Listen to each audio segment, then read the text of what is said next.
Hello mga kainahan, for today's video mag-adobo ta og batong mga kainahan, daratong ahos og bumbay. Subakan na to ng isda mga kainahan. Start na ta maghiwa-hiwa.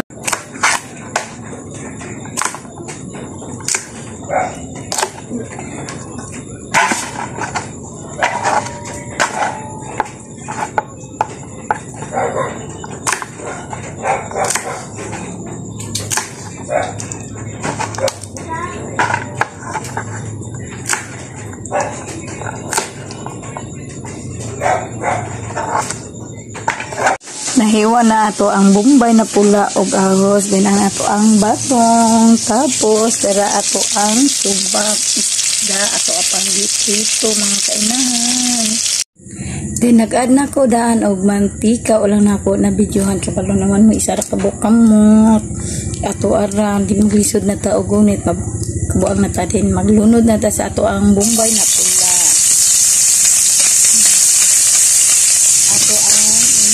Tapos na din nilagay motor na haba ang tambot siya. Then sunod na to ang ahos, pagawasan na to kadiyat ang aroma. Then sunod na to ang ato ang isda.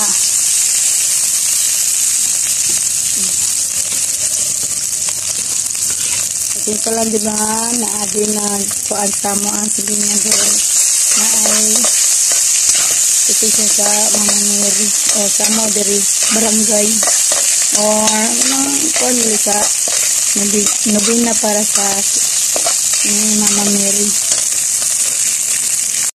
So anong inipos-nipos makan mapagod niya to ang mga kalamasan, and then mag-add na ta sa to ang batong. At pagbatong, then mag-add na po ta og tuyo para masuyot ang kapara sa ato ang batong sa ato ang tuyo. Tama-tama ang lang hindi mag-swap.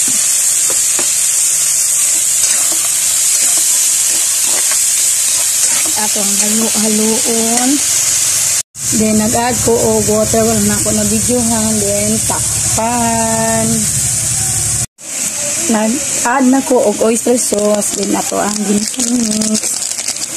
Pagpinta na ta sa ato ang pampalasa sa ato ang batong.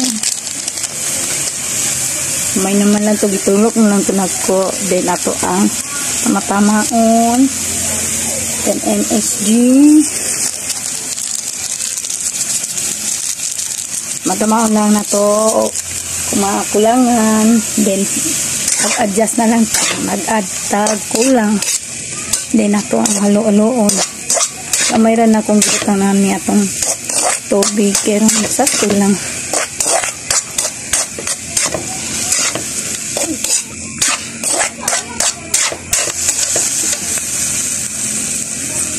Then okay na sa pampalasa, din na nata mag-add sa ato ang pampalasa. Luto ng ato ang adobo batong with isda, ato ang suba. Mag-add lang ko gamay ganina o tubig, ug para man kayo na gusto na kung mga sakop na sa gamay na binimba.